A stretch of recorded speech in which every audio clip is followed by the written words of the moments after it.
C'était un après-midi de novembre à Chicago. Donald Trump, vêtu d'un long manteau bleu-noir et d'une cravate rouge éclatante, marchait le long de Michigan Avenue. En ville pour une réunion, il avait choisi de rentrer à pied à son hôtel pour profiter de l'ambiance vibrante de la métropole.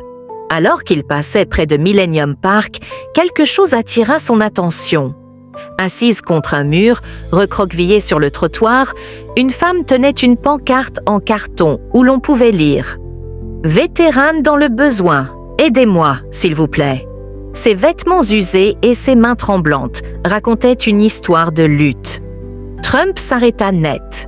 Trump s'approche de la femme sans abri. Ignorant la foule pressée autour de lui, il fut touché par le regard épuisé de la femme.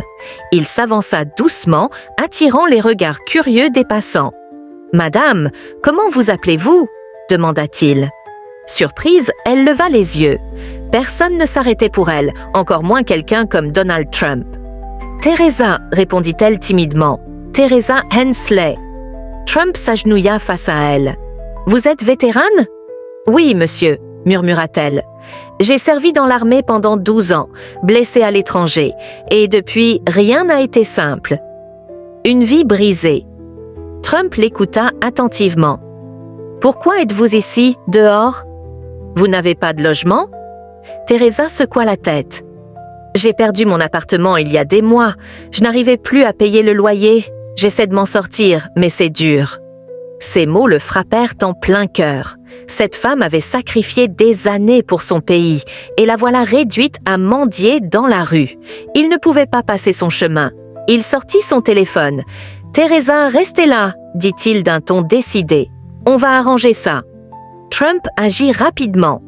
Il s'éloigna de quelques pas et composa un numéro. À l'autre bout du fil, Margaret, son assistante de longue date, décrocha instantly.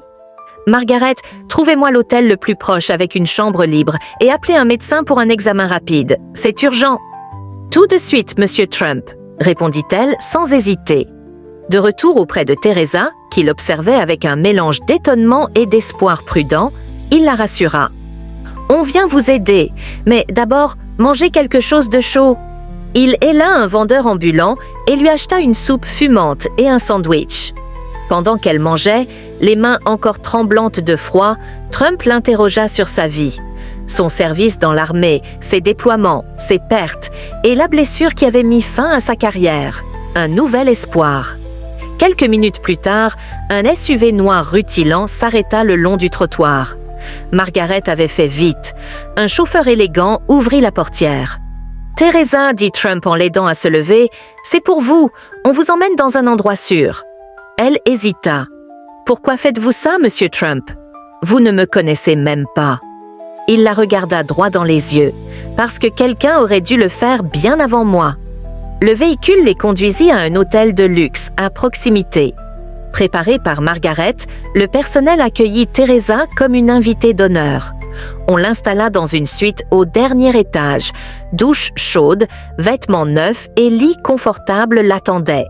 Un médecin arriva peu après pour l'examiner, lui prescrivant des médicaments et des conseils pour retrouver la santé. Un soutien durable. Pendant ce temps, Margaret avait contacté une association fictive, Soutien aux vétérans unis, spécialisée dans l'aide aux vétérans sans abri. Une représentante nommée Lisa, pleine d'énergie, se présenta rapidement. « Teresa, » lui dit-elle en s'asseyant à ses côtés, « nous allons vous accompagner. Logement, formation professionnelle, tout ce dont vous avez besoin. Vous n'êtes plus seule. » Les larmes montèrent aux yeux de Teresa. Elle tourna la tête vers Trump, resté discrètement dans un coin. « Je ne sais pas comment vous remercier, Monsieur Trump. » Il s'avança, un sourire bienveillant aux lèvres. « Pas besoin de me remercier, Teresa. Vous méritez ça depuis longtemps. » Un avenir transformé. Le lendemain matin, Teresa avait un nouveau départ.